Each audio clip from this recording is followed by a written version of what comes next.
수스톰은 평소와 다른 분위기를 감지합니다. 분명 판타스틱 4 타워와는 평온했지만 순간 주변 공기가 달라지고 미묘한 긴장감이 감돌았죠. 무언가가 침입한 느낌.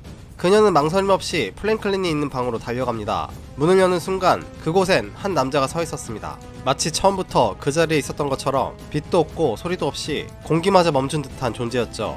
닥터 둠. 그는 프랭클린을 뚫어지게 바라본 뒤 아무 말도 하지 않은 채 그 시선이 이어지는 가운데 영화는 그대로 끝이 납니다. 짧은 순간이었지만 영화의 마지막 장면은 강렬했습니다. 단순히 빌런의 등장이 아니라 마블 세계관 최강의 천재이자 지배자라고 불리는 자가 한 아이의 가능성을 경계하고 주목한 순간이었기 때문이죠. 그 아이가 누구냐고요? 바로 프랭클린 리차즈입니다. 단순히 리드 리차즈와 수스톰의 아들인 것이 아니라 코믹스에서는 차원을 만들고 죽은 우주를 다시 세우며 심지어 갤럭투스조차 후계자로 삼은 존재입니다. 오늘은 그 프랭클린 리차즈가 어떻게 등장했고 어떤 능력을 가졌으며 어떻게 마블 세계관을 바꿔왔는지 원작 코믹스를 중심으로 깊이 있게 파헤쳐보겠습니다. 프랭클린의 첫 등장은 1968년작 판타스틱 4 애니얼 이슈 넘버 6입니다. 그는 태어날 때부터 비범한 존재로 묘사되는데요. 임신 중 수스톰이 생명의 위험에 빠지고 리드와 동료들은 우주에서 신생명 에너지를 구해오는 임무를 수행하게 되죠.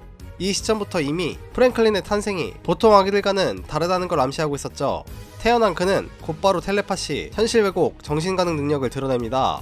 심지어 영화기 상태에선 감정에 따라 능력을 발휘해 리드가 사망 상태에 빠졌을 때 무의식 중에 부활시키기까지 합니다.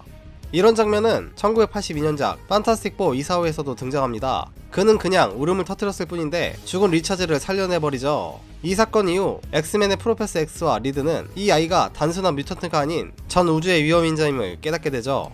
마블 코믹스에는 오메가 레벨 뮤턴트라는 설정이 존재합니다. 이는 현실을 바꾸거나 멀티버스를 조작할 수 있는 수준의 초능력을 지닌 존재들인데요. 대표적으로 진 그레이, 미스터 M, 아이스맨 등이 있는데 프랭클린은 이 중에서도 차원을 창조할 수 있는 유일한 존재로 분류됩니다.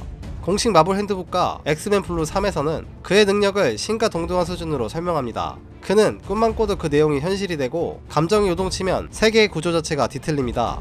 프랭클린은 존재 자체가 우주적 위험이면서도 그 누구와도 비교할 수 없는 단 하나의 특별한 존재였죠. 가장 상징적인 장면은 1996년작 히어로즈 리본이라는 작품인데요. 온슬로트라는 초월적인 빌런과의 싸움에서 지구가 멸망 위기에 처하고 어벤져스와 판타스틱 4 멤버들이 모두 사망하게 됩니다. 이때 프랭클린은 자신이 상상하던 또 다른 세계를 실제로 만들어내고 죽었던 히어로들의 존재를 그대로 옮겨버립니다.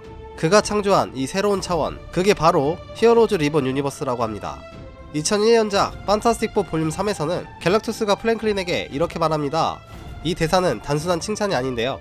코믹스 속에서 갤럭투스는 자신의 힘과 의지를 이을 존재로 프랭클린을 지목한 것인데 놀랍게도 이번 영화에서도 같은 문장이 등장합니다.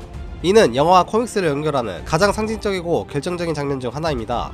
이후 갤럭투스와 프랭클린은 함께 전투에 나서기도 하며 셀레스티얼들의 위협에 맞서죠. 갤럭투스는 그에게 좋은 자이자 수호자처럼 행동하기도 하며 두 존재의 관계는 사제관계에 가깝습니다.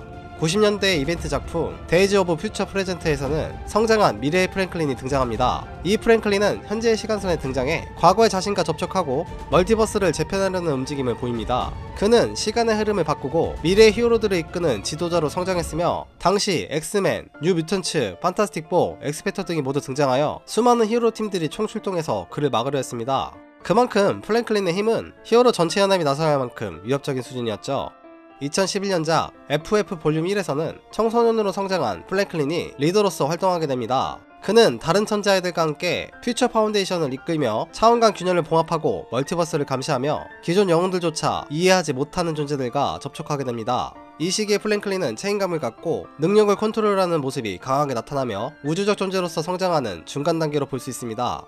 아기 플랭클린의 힘은 조용하지만 강하게 드러납니다. 영화의 마지막 장면, 갤럭투스와의 전투 끝에 수스톰이 쓰러지자 프랭클린은 어머니인 수에게 안겨 손을 뻗는데요. 그리고 기적처럼 수의 숨이 다시 이어지자 판타스틱 4 멤버들은 모두 안도의 한숨을 쉽니다. 우주의 법칙조차 거스를 수 있는 존재가 지금 바로 이 아기에게 깃들어 있다는 걸 보여주는 강력한 신호인 셈이죠. 프랭클린 리차즈는 단순히 강하기만 한 뮤턴트가 아닌데요. 그는 우주를 창조하고 차원을 리셋하며 멀티버스를 다시 쓰는 존재입니다. 마블 세계관이 복잡해질수록 그를 중심으로 정리가 시작될 겁니다. MCU 페이지 6가 시작된 지금 프랭클린은 단순한 조연이 아닌 플레이메이커로 떠오르고 있습니다. 그가 어떤 선택을 하고 어떤 감정을 품으며 성장하느냐에 따라 마블의 미래는 완전히 달라질지도 모릅니다. 영상 재밌게 보셨다면 좋아요, 구독, 그리고 댓글로 여러분의 생각도 꼭 남겨주세요.